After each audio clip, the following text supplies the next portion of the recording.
అసలు ఏం వర్క్ చేస్తున్నాడు దుబాయ్లో. సో ఈ రోజు మన వీడియోలో అయితే నేను ఏం వర్క్ చేస్తున్నా అని చూపిస్తా. అండ్ ఇంకోటి ఏంటంటే నా శాలరీ కూడా చెప్తా, ఖచ్చితంగా సబ్స్క్రైబ్ చేస్తాను. నేను డ్యూటీకి అయితే వచ్చేసిన, డ్యూటీలో నేను ఏమేం జరుగుతుంది అండ్ నేను ఏం చేస్తున్నా అని చూపిస్తా. అండ్ కొన్ని విషయాలు వేరే కూడా మాట్లాడతా. ప్రస్తుతం నా డ్యూటీ గురించి మాట్లాడుకుంటే నేను పొద్దున్న 7 గంటల నుంచి సాయంత్రం 7 గంటల దాకా డ్యూటీ చేస్తాను. నేను చేస్తున్న వర్క్ వచ్చేసి లాండ్రీలో. సో చుట్టాలు అనుకున్నట్టు దోస్తులు అనుకుంటున్నట్టు అయితే అలాంటి వర్క్ అయితే ఏం చేయట్లేదు. ఫ్యామిలీ మెంబర్స్ అనుకుంటున్నది అయితే అసలు కుదరని పని, ఎందుకంటే ఎడ్యుకేషన్ కావాలి కదా. మనకి అంత ఎడ్యుకేషన్ లేదు కదా. ఇక శాలరీ గురించి మాట్లాడుకుంటే అయితే మొన్నటిదాకా యుద్ధం జరిగినప్పుడు అంటే ఇరాన్ అండ్ అమెరికా యుద్ధం చేసినాయి కదా, ఆ యుద్ధానికి ముందు అయితే మనకి 1800 జీతం వచ్చేది. 1800 అంటే ఇండియాలో ఎంత అవుతుంది అంటే దాదాపు 45,000 నుంచి 50,000 దాకా అయితే, 50 అంటే ఎక్కువ అయితే అనుకో, 45,000 దాకా అయితే అనుకో. సో 45,000 మత్తుగానే వస్తున్నాయి కదరా నీకు అని అనుకోవచ్చు. నేను ఇంకా ఖర్చు గిట్లా చెప్పలేదు, ఖర్చు గిట్లా చెప్తే నీకు ఉండగా జారిపోతుంది. అయితే నీ జీతం ఇప్పుడు ఎంత వస్తుంది, ఇప్పుడు ఎంత వస్తుంది అది చెప్పరు అని అంటున్నాను కదా. సో అది చెప్తా. ఇప్పుడు నా బేసిక్ వచ్చేసి 1000, సో ఫుడ్కి వచ్చేసి 300, మొత్తం 1300 జీతం ఇస్తా. అయితే టెన్షన్ తీసుకోకు అంత తక్కువ ఎట్లా చేస్తున్నావు అనేసి. సో ఈ 2 నెలలు మాత్రమే ఉండదట, ఆ తర్వాత మళ్ళీ సేమ్ 1800 జీతం వస్తుంది. అది 1800 దరమ్స్ జీతం వస్తుంది.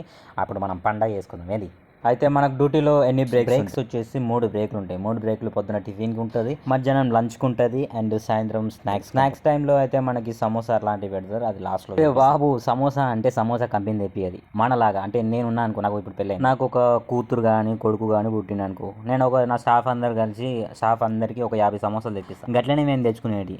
నా కంపెనీ ఏమో పుణ్యానికి పెడుతుంది అనుకున్నాం. సో గట్లా కంపెనీ అయితే ఏమి అది. సో ఈ సమోసా ఎప్పుడు ఉంటుందా అంటే ఎప్పుడు ఉండదు. మేము ఎప్పుడైనా ఖుషి సందర్భాలు ఏదైనా వస్తేనే అట్లాంటివి ఉంటాయి అన్నట్టు. కంపెనీ కూడా తెప్పిదా అంటే కంపెనీ తెప్పిస్తుంది, అది మనం చెప్పాలి. అది ఎప్పుడో ఒకసారి తెప్పిస్తుంది, అది కూడా హోటల్లో పైసలు ఇస్తాయి. అంటే మంచి వర్క్ చేస్తున్నారు మీ వాళ్ళని కొన్నిసార్లు హోటల్లో పైసలు ఇస్తారు అన్నట్టు, దాంతో సమోసా తెప్పిస్తారు. టాప్ సీక్రెట్ ఏంటంటే ఇది ఓళ్ళకి చెప్పకూరి, మీకు మాత్రం చెప్తున్నా. ఈ పైసలు సమోసాలకని హోటల్లో ఇస్తారు కదా, అవి మధ్యలో తెంగిపోతారు కంపెనీ వాళ్ళు. ఈ టాప్ సీక్రెట్, అందుకే మీకు షోలో చెప్తున్నాను. ఓళ్ళకి చెప్పకూరి. అందరు మంచిగా చూపిస్తున్నావు, మరి నువ్వు వర్క్ చేసేది చూపిస్తలేవు అని అనుకుంటున్నావు కదా. నేను వర్క్ చేసేది చూపిస్తే వీడియోలు ఇస్తారు. ఇలా సూపర్వైజర్ చుట్టి కాబట్టి వీడియో తీసి పెడుతున్నా, కానీ సూపర్వైజర్ ఉంటే ఇవన్నీ కుదరే. సో మనం చేసే పని వచ్చేసి జాకెట్లు అయితే మనం చేయనికి రాదు, జస్ట్ పాయింట్లు చేస్తా. అండ్ షర్ట్లు కూడా చేయనికి రాదు, షార్టింగ్ మార్కింగ్ అలాంటివి. అప్పటి నుంచి మనం సమోసా గురించి మాట్లాడుతున్నాం కదా, ఇదిగో ఇదే సమోసా.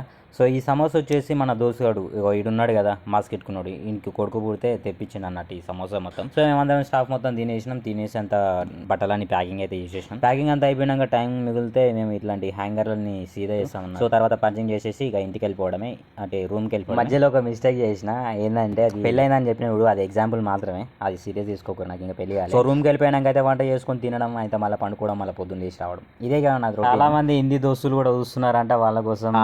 भाई लोग अब देख रहा है, लेकिन हम हिंदी में नहीं बोल सकता हूँ क्योंकि हमारा तेलुगु लोग भी देखता है ना, उन लोग को समझ नहीं आया, तो मैं बोल के फ़ायदा क्या है. ठीक है, थैंक यू, सब्सक्राइब कर ले. हाँ तेलुगु लोग इच्ची तेलुगु लोग सब्सक्राइब చేసుకో.